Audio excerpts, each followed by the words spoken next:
السلام علیکم ناظرین، امید ہے کہ آپ سب بخیر و عافیت ہوں گے۔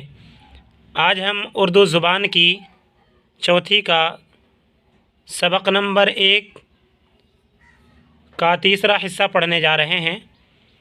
یہ سبق خدا کی قدرت کے سلسلے میں ہے اور ابھی ادھورا رہا تھا، تو چلیے بلا تاخیر اس سبق کو مکمل کرتے ہیں اور پڑھتے ہیں۔ پہلے اسے ہم پڑھ دیں گے، اس کے بعد جنہیں اس کی تشریح سننی ہو وہ بھی سن لیں گے۔ تو چلیے پہلے اسے ہم پڑھ دیتے ہیں، پھر اس کی تشریح ہم انشاءاللہ کر دیں گے۔ بسم اللہ الرحمن الرحیم۔ بل کھا کے ندی نکل گئی ہے۔ بل پڑھیے گا، بل کے معنی طاقت بھی آتا ہے اور اسی طریقے سے الٹنا پلٹنا بھی آتا ہے۔ بل کھا کے ندی نکل گئی ہے، رخ اپنا ادھر بدل گئی ہے، رخ اپنا ادھر بدل گئی ہے۔ دریا ہے رواں پہاڑ کے پاس، دریا ہے رواں پہاڑ کے پاس۔ بستی ہے بسی، بستی ہے بسی اجاڑ کے پاس، بستی ہے بسی اجاڑ کے پاس۔ بستی کے ادھر ادھر ہے جنگل، بستی کے ادھر ادھر ہے جنگل، جنگل ہی میں ہو رہا ہے منگل، جنگل ہی میں ہو رہا ہے منگل۔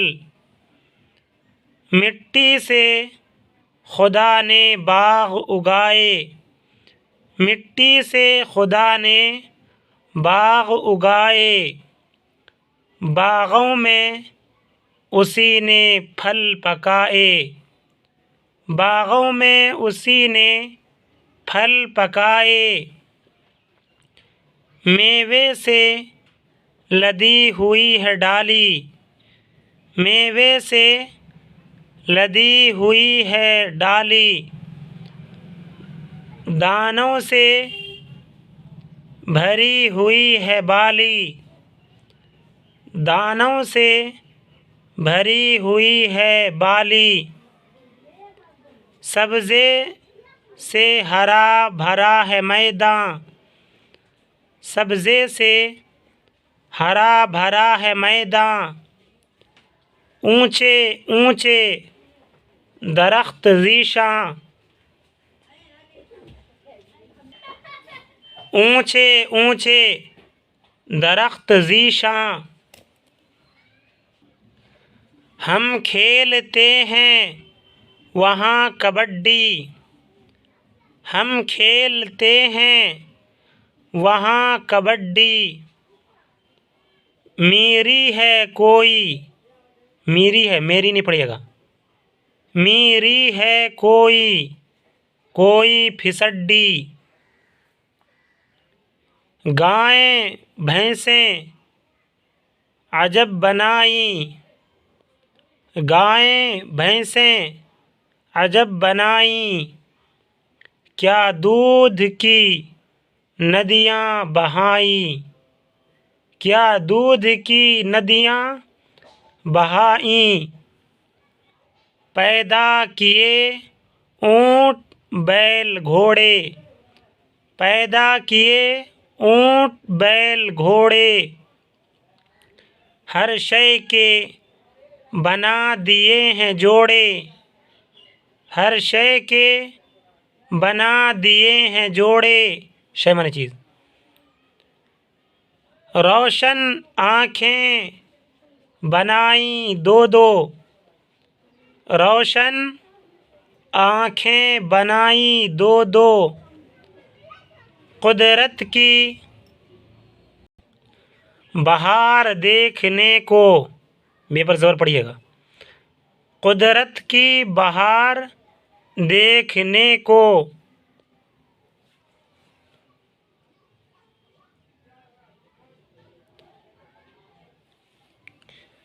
दो होंठ दिए के मुंह से बोलें, दो होंठ दिए के मुंह से बोलें, शुक्र उसका करें ज़ुबान खोलें, शुक्र उसका करें ज़ुबान खोलें। बेशक है खुदा कवी व कादिर, कवी व कादिर, कवी व कादिर पढ़ना गलत हो जाएगा, कवी व कादिर पढ़िएगा। बेशक है खुदा कवी व कादिर, हर शय उसने बनाई है नादिर, हर शय उसने बनाई है नादिर। नाज़रीन, अब हम इसकी तशरीह करते हैं और इसके मानी भी हम बताते जाएंगे, और इन अशार के अंदर, इस नज़्म के अंदर जो कहा गया है उसे भी इंशाअल्लाह हम पूरी तरीके से बताने की कोशिश करेंगे, बहुत मुख्तसर अंदाज में। तो आप इसे सुने ताकि आपके पढ़ने का खातिर खा फ़ायदा हो और आप समझ भी सकें और इससे पैगाम भी लें। नाज़रीन, खुदा की कुदरत के सिलसिले में बात चल रही थी, गर्मी, बहार, बरसात, इसी तरीके से आखिर में बरसात की बात चल रही थी, जो तशरीह कल गुज़श्ता दिनों मैंने की थी कि बरसात में दल हैं बादलों के, ठंडी ठंडी हवा के झोंके रो आती है, ज़ोर व शोर करती, इसी तरीके से दामाने ज़मीं को कतरती कि ज़ोर से बह रहा है नाला, ऊँचे टीले को काट डाला। ये सब बरसात जब आती है तो किस तरीके से नदी नाले बहने लगते हैं और पानी किस तरीके से अपना तेज़ रो दिखाती है। तो चलिए इसको हम अब पढ़ते हैं, यहाँ से तशरीह, पीछे वाली तशरीह ज़हन में रखिएगा। बल खा के नदी निकल गई है, ये बरसात का मौसम है, उसमें कैसे होता है, नदी उबला जाती है और भर के पूरी लबे लब भर करके फिर निकल जाती है, अपना पानी भी फेंक दिया करती है। कौन? नदी। रुख अपना उधर बदल गई है, जब बहुत ज़्यादा पानी आता है तो सैलाब भी लोग आ जाया करते हैं। देहात के लोग इस बात को बखूबी जानते हैं कि नदी बरसात में अपने पानी को बढ़ा करके खेतों में फेंक दिया करती है। रुख अपना उधर बदल गई है, यानी पहले तो किसी और रुख से बह रही थी, लेकिन जब बारिश की ज़्यादती हुई और ज़्यादा पानी भरा तो उसके हदूद से, उसके हद से निकल करके पानी खेतों में भी चला जाता है। तो रुख अपना उधर बदल गई है, रुख माने चेहरा, यानी अपना चेहरा बदल गई है, यानी अपना जिस तरीके से वो बह रही थी उससे हट करके दूसरी जगह से भी बहने लगती है, यानी खेतों में भी बह जाती है। दरिया है रवां पहाड़ के पास, रवां माने जारी, दरिया है जारी कहाँ? पहाड़ के पास। पहाड़ के पास क्यों दरिया जारी रहता है? वजह यह है कि पहाड़ से पानी उबलता है और उससे उबल करके ही नदियाँ बनती हैं। तो ये गंगा वगैरह नदी जो है, ये गंगोत्री एक जगह है जो हिमालय के पास है, वहाँ से निकलती है ये नदी, इसीलिए इसको कहते हैं गंगा, गंगोत्री से निकली। अल्लामा इकबाल ने इसी को कहा है, गंगोत्री से निकली कैसी उछल उछल कर। दरिया है रवां पहाड़ के पास, तो दरिया जारी कहाँ रहता है? पहाड़ के पास, इसलिए कि वहाँ से पानी उबलता रहता है। बस्ती है बसी उजाड़ के पास, बस्ती ऐसी जगह बसी हुई है जहाँ उजाड़ है, लोग एक दूसरे की चीज़ों को उजाड़ देते हैं। और ये बात ज़ाहिर है कि जहाँ बस्ती होती है तो वहाँ लोग भी रहते हैं और पालतू जानवर भी वगैरह भी रहते हैं, तो वहाँ उजाड़ होना ज़रूरी है और होता भी है, इसलिए कि बस्ती है तो वो इंसान है तो वो खाएंगे और खेतों को काटते हैं, जो बसी चीज़ थी उसको उजाड़ते हैं और उजाड़ करके ही तब वो खाते हैं। वो गन्ना हो, इसी तरीके से मकई की खेती हो, ये सब बस्ती है, उसके बाद फिर उसको उजाड़ करके खाते हैं। कौन? बस्ती के लोग। इसी को कहा है बस्ती है बसी उजाड़ के पास, यानी बस्ती में उजाड़ होता ही है। बस्ती के इधर उधर है जंगल, बस्ती के आस पड़ोस में है जंगल, जंगल ही में हो रहा है मंगल। मंगल कहते हैं खुशी को, लोग वहाँ जाते हैं तो अजीब तरीके की खुशियाँ भी मनाते हैं। खुशियाँ मनाते हैं और पिकनिक वगैरह मनाने के लिए भी लोग जंगलों का ही रुख करते हैं जहाँ बाग हों। मिट्टी से खुदा ने बाग उगाए, तो अल्लाह ताला कितनी कारीगरी है कि इसी मिट्टी से अल्लाह ताला ने हरे भरे बाग उगा दिए। बागों में उसी ने फल पकाए, बागों में यानी खेतों में, गार्डन में अल्लाह ताला ने फिर पैदा बाग उगाए और बागों में फिर क्या कर दिए, फल लगाए, फल में फिर फल को पकाए भी। मेवे से लदी हुई है डाली, मेवे आम के पेड़ हो तो आम के फल, इसी तरीके से दूसरे सेब वगैरह के पौधे हों तो उससे सेब के फल वगैरह निकलते हैं। तो मेवे से लदी हुई है डाली, जितने फल फूल हैं उसको क्या कहते हैं, फल, उसको कहते हैं मेवे। तो मेवे से लदी हुई है डाली यानी हर डाल, हर शाख, हर ब्रांच लदी हुई है। दानों से भरी हुई है बाली, अब खेत की बारी आती है तो वहाँ भी बाली लदी हुई होती है, किससे, दाने से। गेहूं की फसल हो तो गेहूं का शीशा लगा रहता है, गेहूं की बाली लगी रहती है, उसमें दाने लदे रहते हैं। इसी धान की फसल हो तो धान लदे रहते हैं, जिससे चावल निकलता है। तो दानों से भरी हुई है बाली, बाली कहते हैं खेतों में उपजने वाली फसल को, जो उस पर बाली लगती है, जो फलदार होती है, उसे बाली कहते हैं। दानों से भरी हुई है बाली, सब्ज़े से हरा भरा है मैदान, यानी हरियाली से पूरा मैदान हरा भरा है और हरा भरा रहता है। ये कौन, अल्लाह ताला की कुदरत है जिसने इस ज़मीन को इतना अच्छा बना दिया। ऊंचे ऊंचे दरख्त ज़ीशां, ये तो हरा भरा मैदान रहता है और उसके बाद ऊंचे ऊंचे दरख्त भी अल्लाह ताला ने पैदा फरमा दिए हैं, अज़ीम शान, जो बहुत ही अच्छे लगते हैं और बड़े अजीम और बड़े लगते हैं, जिसे देखकर तबीयत मचलती है और खुशी होती है। हम खेलते हैं वहाँ कबड्डी, यानी हरे भरे मैदान में ही हम लोग ज़्यादातर कबड्डी खेलते हैं और पूरी दुनिया के लोग ऐसा ही करते हैं। हम खेलते हैं वहाँ कबड्डी,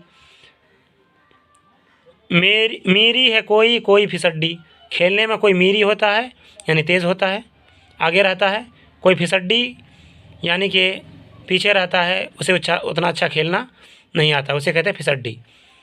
किसी काम में पीछे रहने वाले को फिसड्डी कहते हैं और किसी काम में आगे रहने वाले को मीरी कहते हैं। मीरी है कोई फिसड्डी, यानी खेलने में कोई तेज़ है और कोई तेज़ नहीं है, बल्कि लोग उससे ज़्यादा तेज़ हुआ करते हैं। गाय भैंसें अजब बनाई, यानी अल्लाह ताला ने गाय भैंस भी बहुत अजीब मखलूक पैदा की हैं, गाय और भैंस को।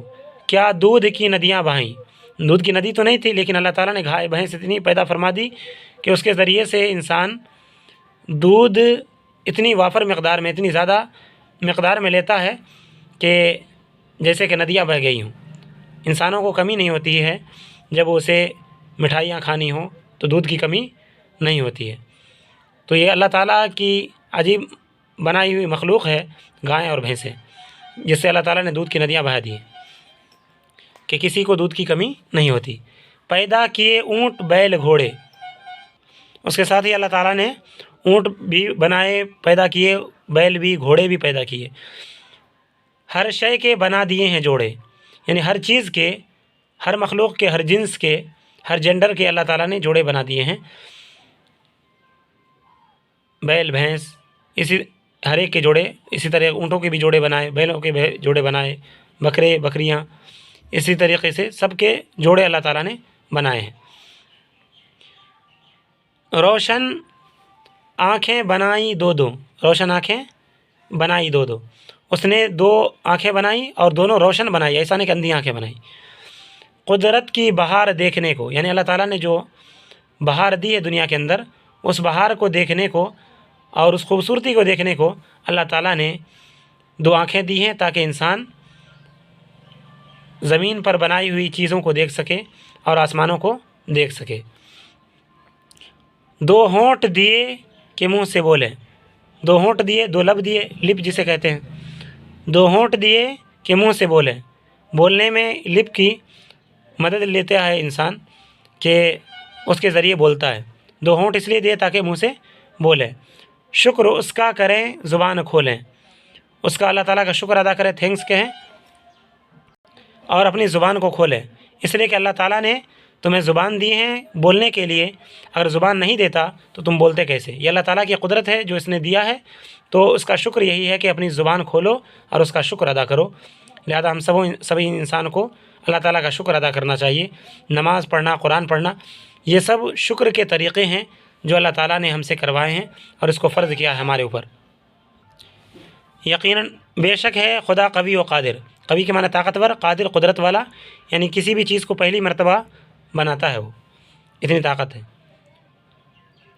اس سے یہ پتہ چلا یہ ساری چیزوں سے کہ یقیناً اللہ تعالیٰ، اس میں کوئی شک نہیں، نو ڈاؤٹ، کہ اللہ تعالیٰ طاقتور بھی ہے اور قدرت والا بھی ہے کہ کسی چیز کو وہ شروع سے ہی بنا سکتا ہے۔ ہر شے اس نے بنائی نادر، یعنی ہر چیز کو اللہ تعالیٰ نے انوکھی بنائی ہے، یعنی کوئی بھی چیز ایسی نہیں ہے دنیا کے اندر جو انوکھی نہ ہو۔ گھاس لے لیں، پتے لے لیں، اسی طریقے سے پیڑ پودے، میدان، زمین، اور اسی طریقے سے آسمان، سورج، چاند، ستارے، جتنی چیزیں آپ کو لینی ہو، پانی، پہاڑ، ندیاں، یہ ساری چیزیں اللہ تعالیٰ نے عجیب عجیب بنائی ہیں، اور کسی میں ایسا نہیں ہے کہ اللہ تعالیٰ نے اس کو بنا دیا تو اس کے علاوہ کوئی اور انسان بھی اس کو بنا سکتا ہو، بالکل نہیں بنا سکتا۔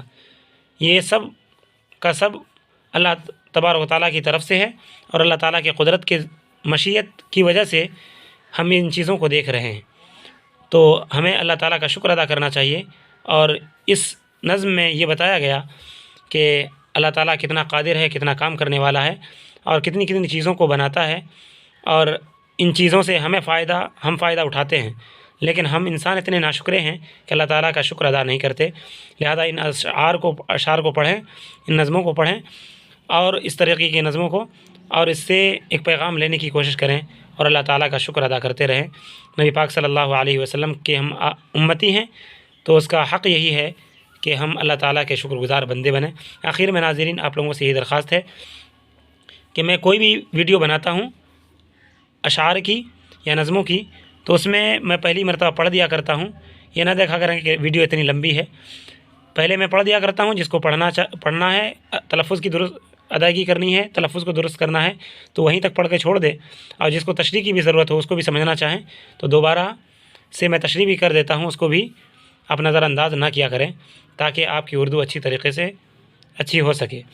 اور آخر میں آپ لوگوں سے یہی امید ہے کہ آپ ہمت کو نہیں ہاریں گے، پڑھتے رہیں گے، اردو انشاءاللہ آپ کو اچھی طریقے سے آ جائے گی۔ آخر میں دعا ہے کہ اللہ تعالیٰ ہماری اس محنت کو قبول فرمائے، اور آپ لوگوں سے گزارش ہے کہ ویڈیو کو زیادہ سے زیادہ پھیلا دیا کریں، اور کمنٹ ضرور کر دیا کریں۔ آپ کی جو خواہشات ہوں ان کو ضرور لکھا کریں، تاکہ ہم آپ کے خیالات تک پہنچ سکیں۔ السلام علیکم ورحمۃ اللہ وبرکاتہ۔